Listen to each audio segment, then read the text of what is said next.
get us where we are today.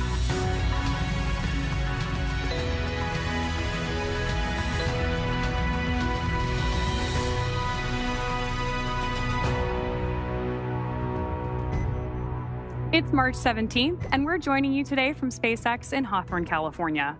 We're following along with the Dragon Freedom spacecraft as we await Crew-9 beginning its 10:05 p.m. Pacific, 1:05 a.m. Eastern departure from the International Space Station, with NASA astronauts Nick Hague, Sunita Williams, Butch Wilmore, and Roscosmos cosmonaut Aleksandr Gorbunov. I'm Veronica Foreman, a senior sales manager here at SpaceX. And I'm Sandra Jones with NASA Public Affairs and Communications. It is so great to be back here. It is really great to have you back, Sandra. And of course, thank you to everyone tuning in to watch live coverage of Dragon completing its 9th crew rotation mission to the space station through NASA's Commercial Crew program. Crew 10 arrived on station on Sunday, March 16th at 12:04 a.m. Eastern. That's March 15th for those of us here in the Pacific time zone. And they will be taking over for Crew 9, who are now headed home. That's right, and Crew 10 did launch just a few days ago on March 14th with NASA astronauts Anne McClain, Nicole Ayers, JAXA or Japan Aerospace Exploration Agency astronaut Takuya Onishi, and Roscosmos cosmonaut Kirill Peskov. They've spent a couple days in space, with those days docked to the International Space Station being what we call a handover period, where they learn to live and work on station from the crew that's about to leave. Now, the returning Crew 9 members today are NASA astronauts Nick Hague, Sunita Williams, Butch Wilmore, and Roscosmos cosmonaut Aleksandr Gorbunov, which you see on your screen right there. Sunny and Butch spent 285 days on the International Space Station, where they conducted over 4,500 orbits and traveled more than 121 million statute miles.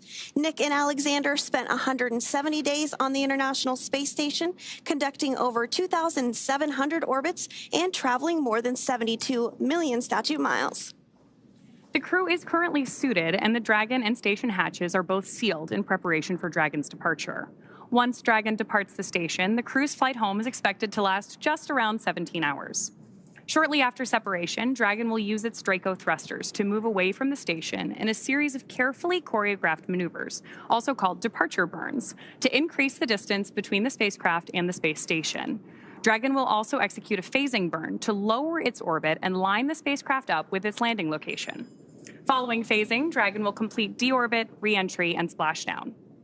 During the deorbit sequence, several events occur, including trunk separation, closure of the nose cone, a deorbit burn, deployment of the drogue and main parachutes, and finally splashdown.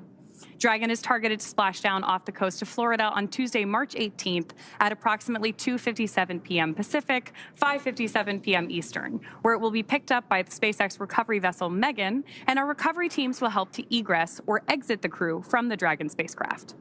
And today on board the International Space Station is the Expedition 72 crew, being led by the current space station commander, Aleksandr Gorbunov of Roscosmos. Last week, NASA astronaut Sunita Williams handed over command of the space station to him ahead of her upcoming departure today. Also on board space station is NASA astronaut Don Pettit, as well as cosmonauts Aleksandr Gorbunov, Yvonne Wagner, and of course, the recently arrived Crew 10 astronauts. Now, just like its approach to the International Space Station, Dragon's departure and deorbit is designed to be fully autonomous, requiring no action from the crew on board. NASA astronaut Anne McClain helped the crew. Freedom SpaceX on the Big Loop. Final reconfigurations for undock complete and nominal. Houston and Hawthorne teams have pulled go for undock sequence start at 0500 Zulu. I'm looking for you to confirm visors down and crew are ready for undock and departure at the planned time.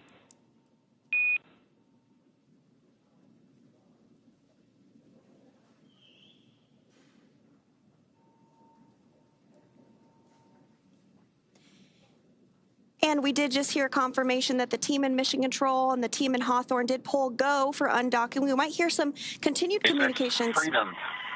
Visors are down, and we are go for undock at the planned time.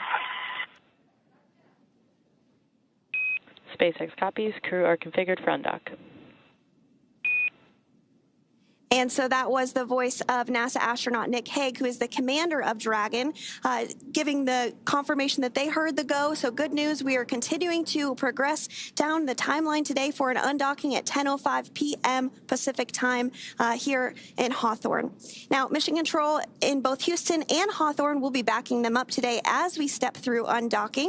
And speaking of Mission Control Houston, let's go over to the voice of NASA, Rob Navius at the Johnson Space Center in Houston, to talk a bit about how the station crew have been preparing to send the crew home and what we can expect from here until Dragon departs station. Rob? Well, thank you, Sandra. It's been a busy morning so far. About 2 hours ago, the 4 departing Crew-9 crew members did gather in the Harmony module right at the passageway through International Docking Adapter number 2, which connects Harmony with the Dragon Freedom. They had a final opportunity to say goodbye to one another, a final opportunity for the remaining crew members on the station, members of the Expedition 72 crew, to take photographs. As you see there, Sunita Williams and Butch Wilmore were already suited up in their SpaceX entry suits. Once that was completed and the crew floated back into freedom, Nick Hague and Aleksandr Gorbunov also suited up. Now, just for the statistic freaks out there, we can tell you that Williams and Wilmore, whose mission, of course, was extended. They launched back on June 5th aboard the Boeing Starliner spacecraft.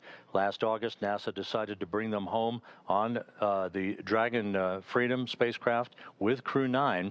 They will come home with a splashdown on Tuesday afternoon with 286 days in space, a mission encompassing 4,576 orbits of the Earth and 121.3 million miles. But just to put it into context, not the longest single space flights in U.S. history. That distinction belongs to Frank Rubio, who remained on the station for 371 days when his Soyuz spacecraft experienced a coolant leak. He's followed on the list by Mark Vande Hei with 355 days, Scott Kelly with 340, Christina Cook with 328, and Peggy Whitson with 289 days in space. So although Williams and Wilmore have in fact had an extended mission, it's not a record-breaking mission. As we stand by for the final procedures to be encompassed here in Mission Control, you're looking at Flight Director Marcos Flores, who is the lead Crew-9 flight director here.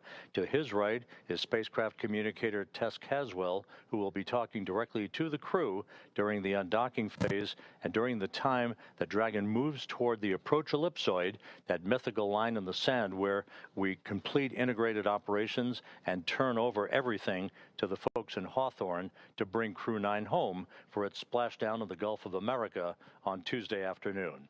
With that, we'll turn it back to you guys in Hawthorne and stand by for undocking. Thanks so much, Rob. Thanks so much, Rob. So as you mentioned, we are standing by for separation, which is set to take place here in a little bit more than 10 minutes. We are tracking a 10:05 p.m. Pacific time, 1:05 a.m. Eastern time departure from the space station. And as we mentioned earlier, just like during its approach to the International Space Station, Dragon's departure and deorbit is designed to be fully autonomous, requiring no action from the crew on board. Departure is typically faster and a little bit easier since the crew won't have to stop at any waypoints like we see when a spacecraft arrives to the space station. Once the undocking sequence is complete, Dragon will use its Draco thrusters to move away from the station in a series of 4 departure burns, which are carefully strategized maneuvers that increase the distance between the spacecraft and the space station. From there, a phasing burn will place Dragon on a trajectory to align it with the splashdown site. At the moment, the crew is suited up as they are during what we call dynamic phases of flight. And we did hear a call out a short time ago for the crew to go ahead and put their visors down ahead of the actual undocking itself.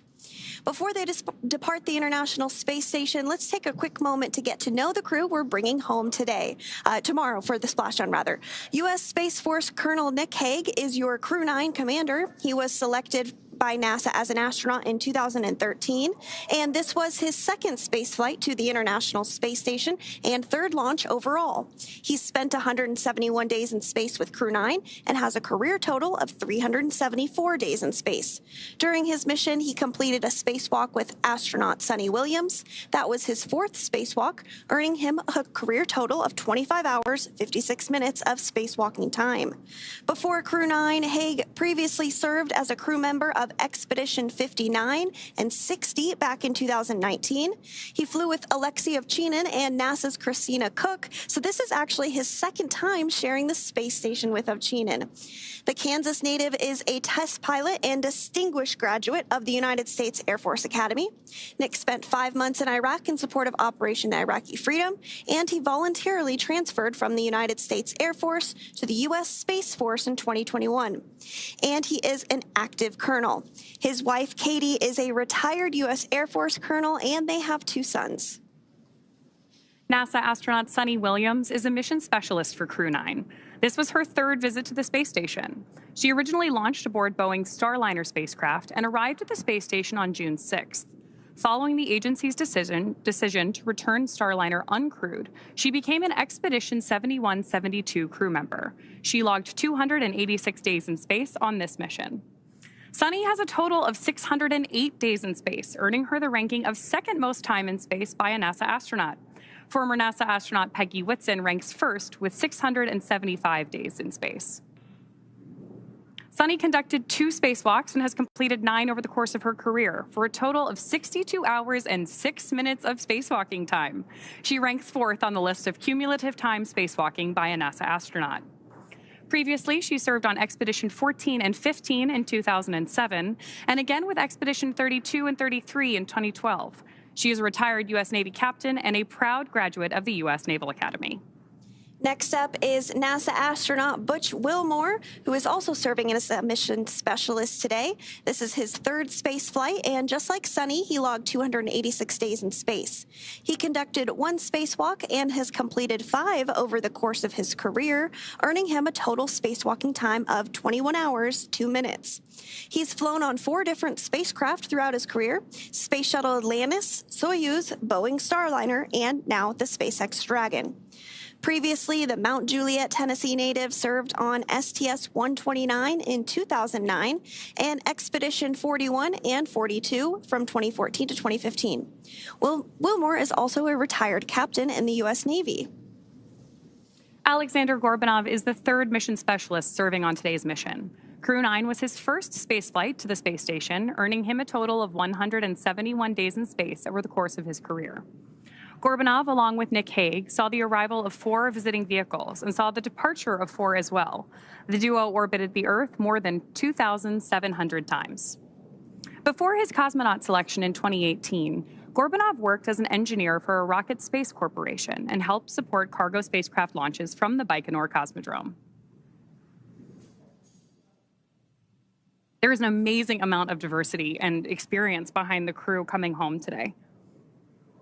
Yes, absolutely. And so we are targeting undocking today at 10:05 p.m. Pacific, just a few minutes here from now.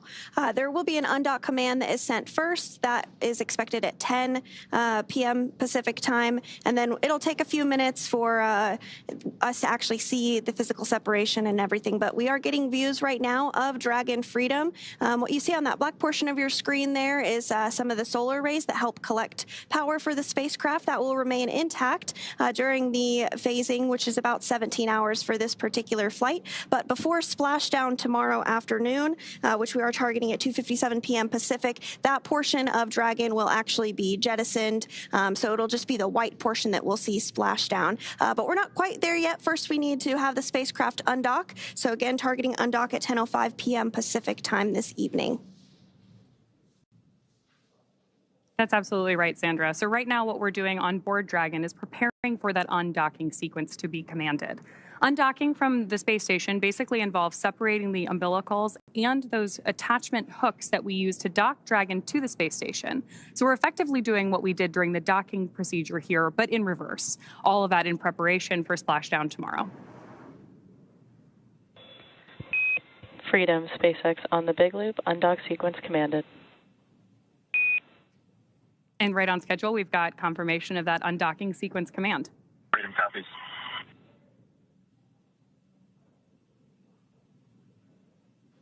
Here in Houston in Mission Control, we are now monitoring the demating of the umbilical.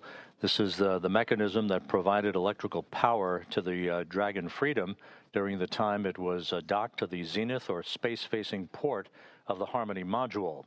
Originally, Freedom docked at the forward port of Harmony and then back on November 3rd with Williams, Wilmore, Hague, and Gorbunov on board. Umbilical demate reported to be complete.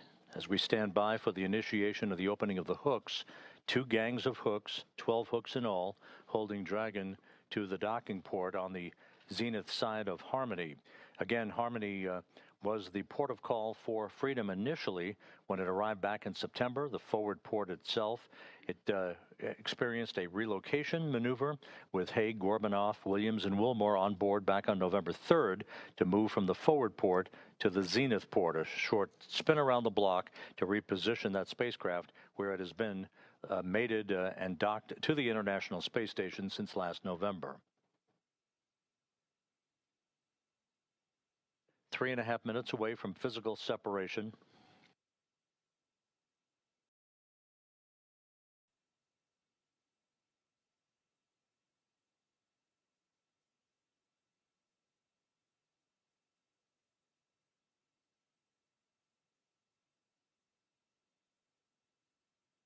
Once the physical separation occurs between Dragon and the docking port on Harmony, it will begin to move above the station at a very slow rate of about 1/10 of a meter per second. Then we'll move behind the station. A series of departure burns will then put it on a trajectory to carry it below the station and on its way to a safe distance away from the International Space Station for its deorbit burn that will occur at 4:11 p.m. Central Time, 5:11 p.m. Eastern Time on Tuesday afternoon to begin the final leg of the ride home for Williams, Wilmore, Hague, and Gorbunov.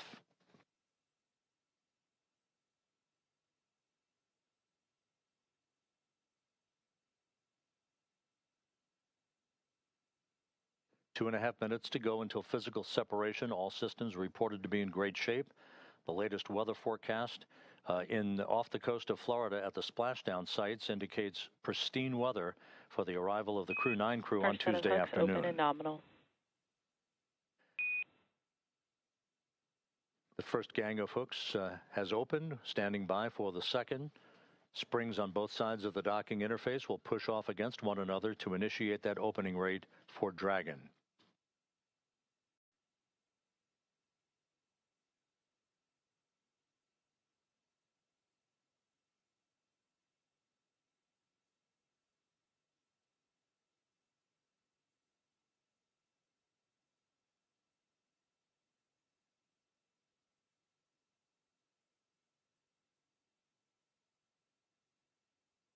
"90 seconds till physical separation.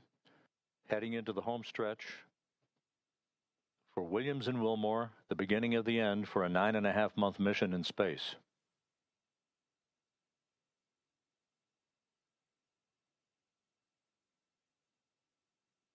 The interface between Dragon and the International Docking Adapter no longer sealed.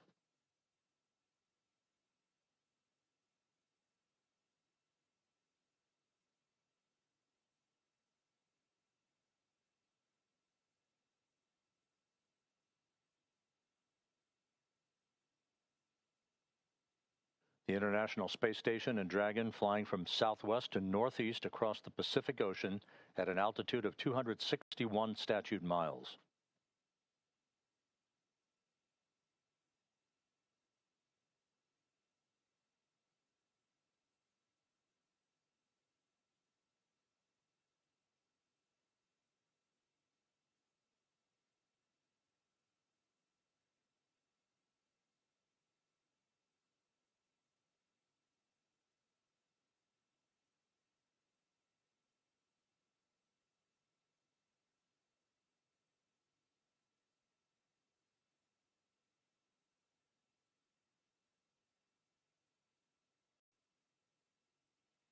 All hooks open.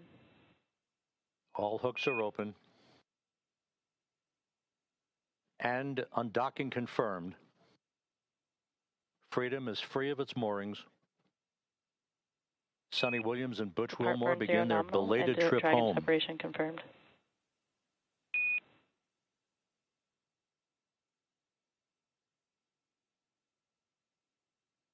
Undocking occurring right on time at 12:05 a.m. Central Time, 1:05 a.m. Eastern Time.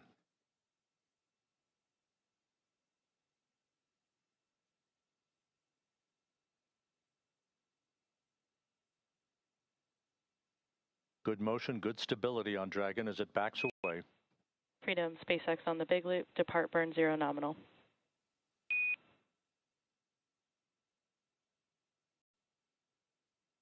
Good opening rate reported by the visiting vehicle officer.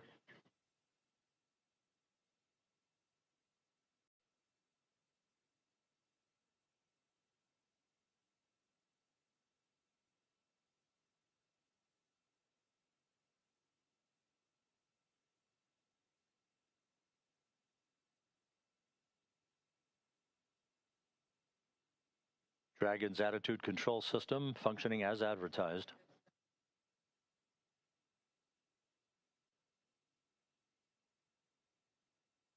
And Freedom on the big loop. On behalf of Crew-9, I'd like to say it was a privilege to call station home, to live and work and be a part of a mission and a team that spans the globe, working together in cooperation for the benefit of humanity. To our colleagues and dear friends who remain on the station, Alex and Vapor Top Grill, we know the station's in great hands. We're excited to see what you guys are going to accomplish, and we'll be waiting for you. Crew-9's going home.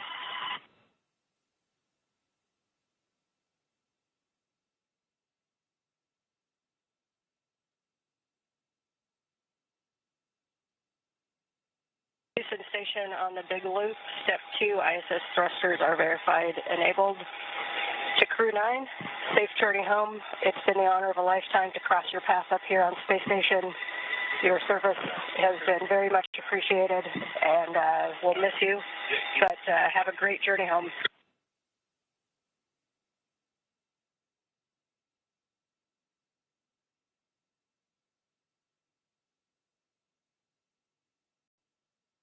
Crew-9, and this is Zach. I wish we could spend more time with you guys, but many people who love you and whom you love are waiting for you, so safe travel, Godspeed.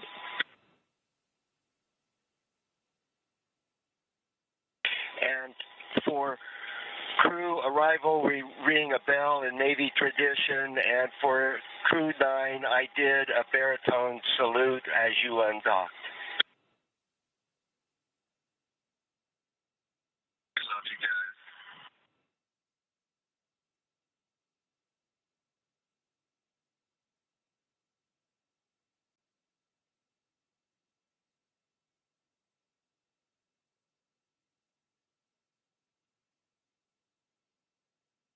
So an exchange of poignant words between the Dragon commander, Nick Hague, as well as the Crew-10 crew, the newly arrived Crew-10 crew members, Anne McLean, Takoya Onishi, and Don Pettit, offering their best wishes and Godspeed for a safe return to Earth on Tuesday afternoon for the quartet aboard the Dragon Freedom.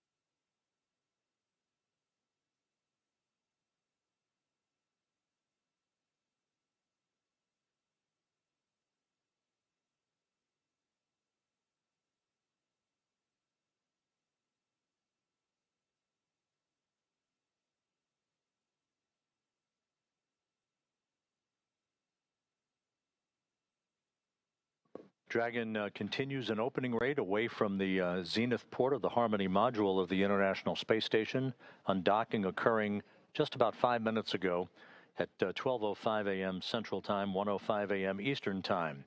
Now, coming up here in the next minute or so will be the spacecraft's exit from what is called the keep-out sphere.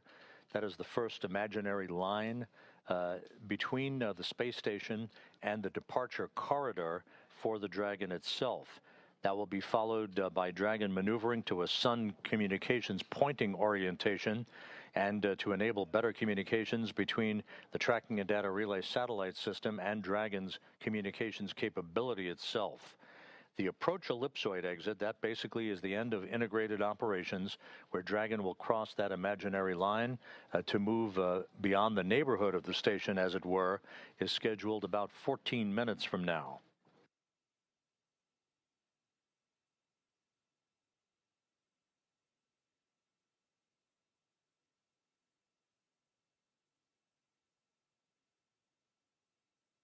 The departure one burn now complete, all nominal. Depart burn 1 nominal. Your go to DOF suits per procedure 4.012, and a final reminder that the big loop will be deactivated following Dragon's exit from the approach ellipsoid.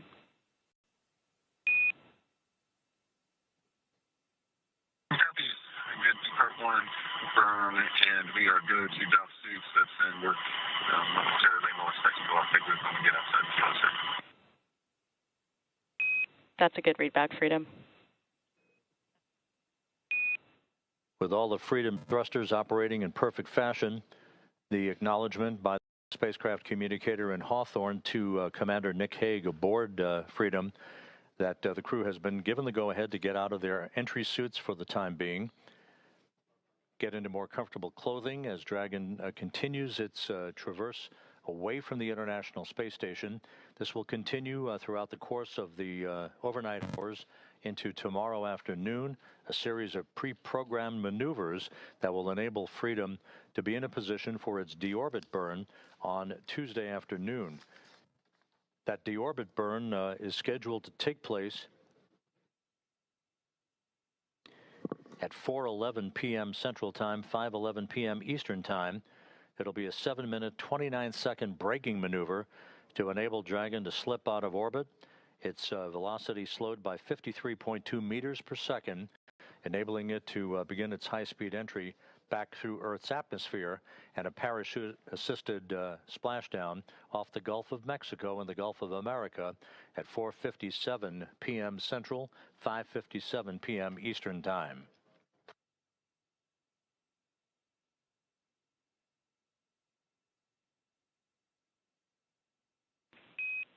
Station and Houston, on the big loop, Dragon has exited the keep-out sphere.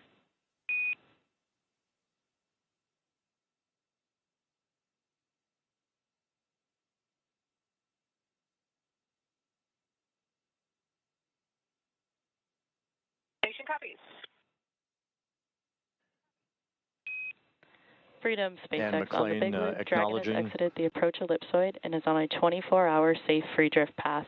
Configure comm for Dragon to ground in preparation for big loop deactivation.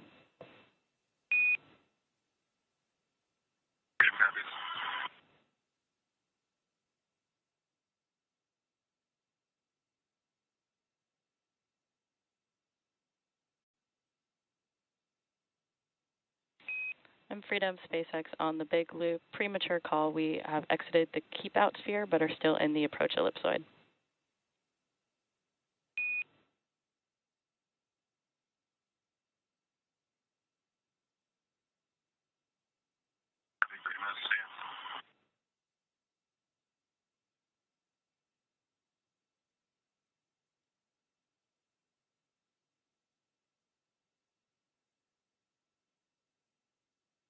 SpaceX Freedom, come check on the hidden mic.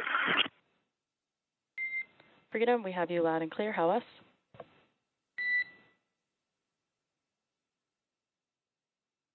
With Dragon having crossed the keep-out sphere, next major milestone will be the exiting of the approach ellipsoid to depart the neighborhood of the station. With that, we'll toss it for the moment back to Hawthorne and Veronica and Sandra. Thanks so much, Rob. As Rob just mentioned, we are now waiting for Dragon to exit the approach ellipsoid, also known as AE, which is another imaginary shape, this time a three-dimensional ellipsoid measuring 4 kilometers by 2 kilometers by 2 kilometers, in the same family as the Keep Out sphere. It's one of several safety zones set up to govern visiting spacecraft, either arriving or departing the station.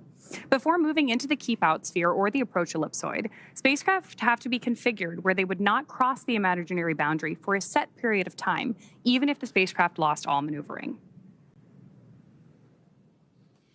That's right. And that approach ellipsoid, once we get past that milestone, will be something that we call the end of integrated operations. And integrated operations means that we are talking to each other on the big loop. So we did hear those communications back and forth.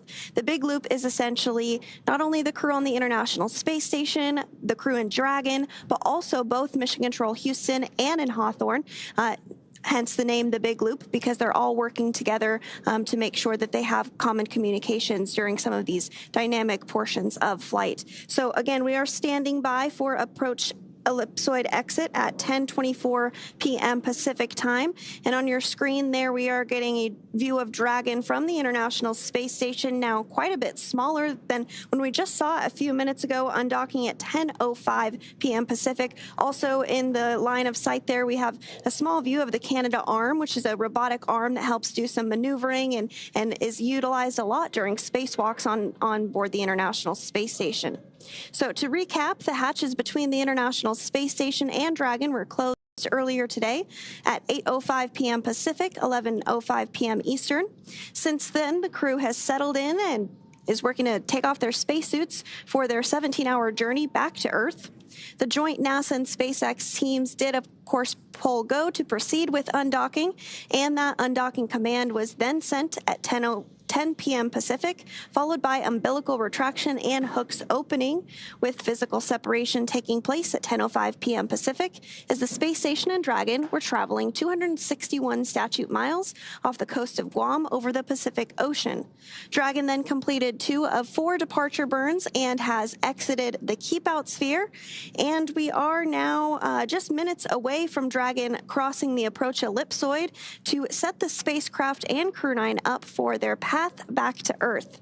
Again, Dragon is targeting to splash down off the coast of Florida in the Gulf at 2:57 p.m. Pacific, 5:57 p.m. Eastern on Tuesday, March 18th, marking the completion of a long-duration science and research mission. Great views right now on your screen of Mission Control here in Hawthorne, California.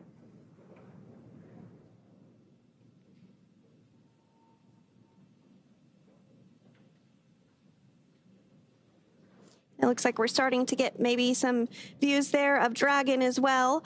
These views are being controlled by one of the flight controllers in Mission Control Houston called Cronus, and they help to make sure that the cameras are in position to view not only visiting vehicles that are arriving and departing, but also help to ensure that cameras are in position to get great Earth views, ensure that perhaps if we're flying over a natural disaster like a hurricane or a wildfire, they are ensuring that those great cameras on board the International Space Station are being put to good use to capture all of the science and research that we can aboard the microgravity laboratory. And, you know, fun fact, actually, the International Space Station will be celebrating 25 years of continuous human presence this November. So if you are younger than 25 years old, you have never known a day in your life where there was not a human being living and working aboard the International Space Station. That is so cool to me. It's just this amazing step forward for human exploration in space. And with that, we're going to check back in with Rob Navius at the Johnson Space Center one more time. Go ahead, Rob. Thank you, Sandra. You mentioned that continuous presence on board the International Space Station. We are approaching the point of the approach ellipsoid exit, which will mark the end of integrated operations with the International Space Station and the flight control team here in Houston. Just a reminder, on board, 7 crew members representing 3 nations: Alexei Ovchinin, the station commander, and his Roscosmos colleagues Ivan Wagner and Kirill Peskov, Anne McLean, Nicole Ayers, and Don Pettit of NASA, and Takoya Onishi of the Japan Aerospace Exploration Agency. Ovchinin, Wagner, and Pettit are next up to depart the station on April 19th. They are scheduled to return home to the steppe of Kazakhstan and a parachute-assisted landing on April 19th U.S. time, April 20th in Kazakhstan. Before that happens, another NASA astronaut, Johnny Kim, along with 2 Roscosmos cosmonauts, will be launching from Baikonur on April 8th as that continuous presence of researchers on board the International Space Station continues unbroken. Sandra?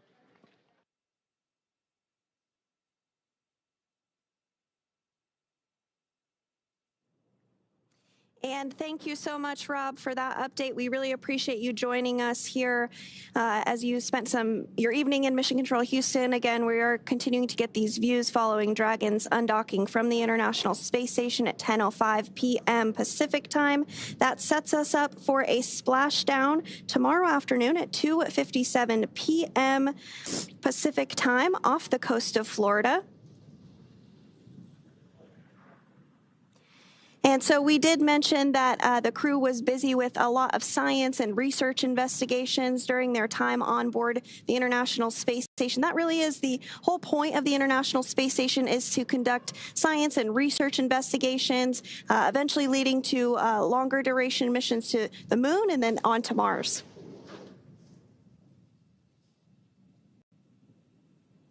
We're, of course, standing by for any further communications from Crew-9 on board Dragon Freedom at this time.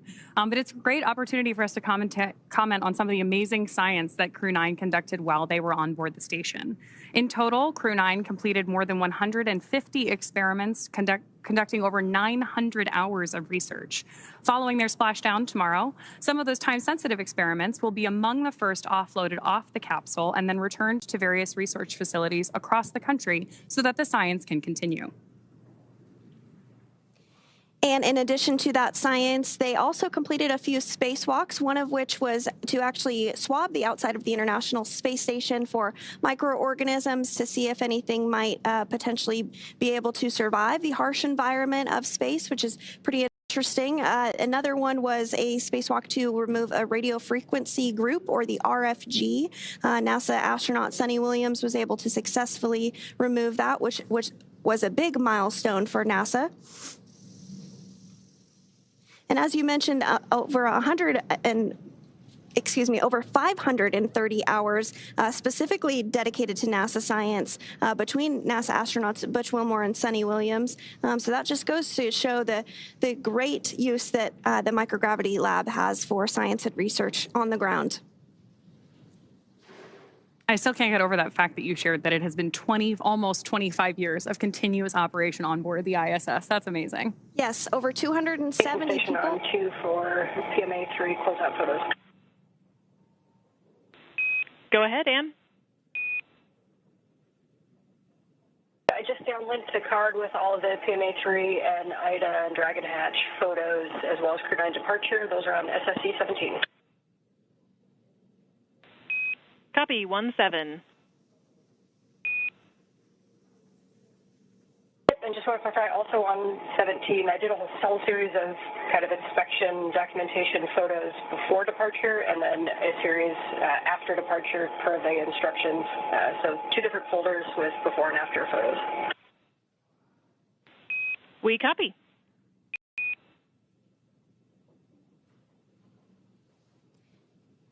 And that was the voice of NASA astronaut Ann McClain, who is still on board the International Space Station, stepping through procedures with the ground to wrap up after undocking, taking some photography of the hatch that the team on the ground will inspect, make sure everything checks out just fine. So we are awaiting the confirmation that Crew Dragon Freedom has exited the approach ellipsoid. We're expecting that here in just a couple of seconds here, really. So we might hear that call out here shortly. And again, if you're just joining us, the approach ellipsoid is a 3-dimensional ellipsoid measuring 4 kilometers by 2 kilometers by 2 kilometers in the same family as the keep-out sphere. One of the key differences with the AE is that vehicles outside of it have to be on what we call a 24-hour safe free drift trajectory, which means that the spacecraft would not cross into the approach ellipsoid for at least 24 hours again, even if it lost all maneuvering.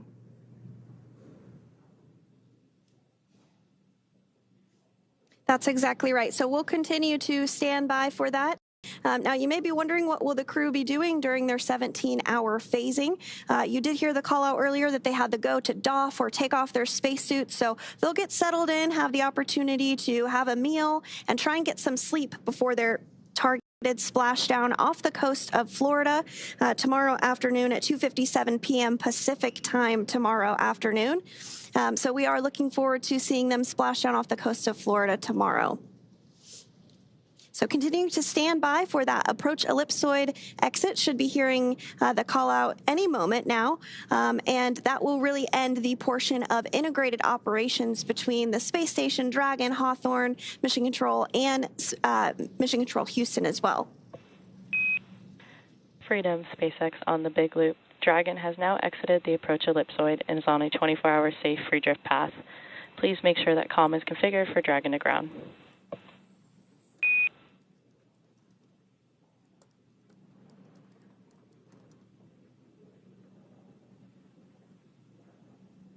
And SpaceX Freedom on Dragon to ground. Understand we're out the approach. Ellipsoid, 24-hour freedom.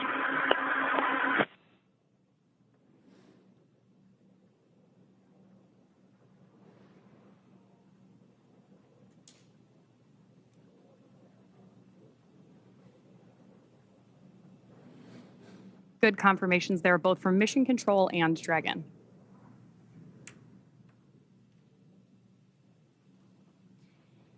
And again, we did hear confirmation that Dragon Freedom has now exited the approach ellipsoid, or AE, which is that imaginary shape that's three-dimensional ellipsoid measuring 4 kilometers by 2 kilometers by 2 kilometers in the same family as the keep-out sphere. So one of the key differences with the AE is that vehicles outside of it have to be on what we call that 24-hour safe free drift trajectory. This means that the spacecraft would not cross into the approach ellipsoid for at least 24 hours, again, even if it lost all maneuvering.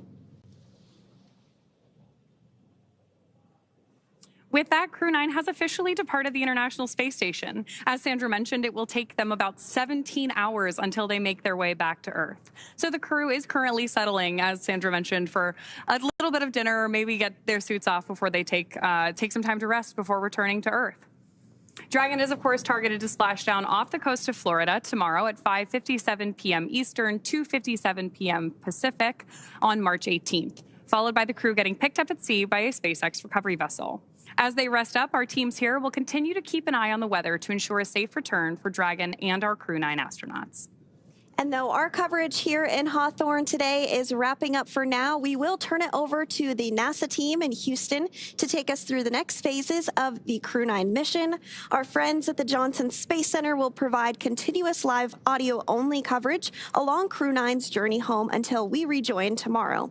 You can find the audio-only link by visiting nasa.gov/live and clicking the mission audio link, or by searching for NASA Mission Audio Live Feed on YouTube at go.nasa.gov/live-ISS. Meanwhile, we'll rejoin you for live visual coverage starting roughly 1 hour prior to splashdown at 1:45 p.m. Pacific.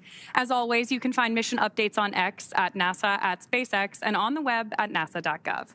Thanks so much for watching. We'll see you and our Crew-9 astronauts soon.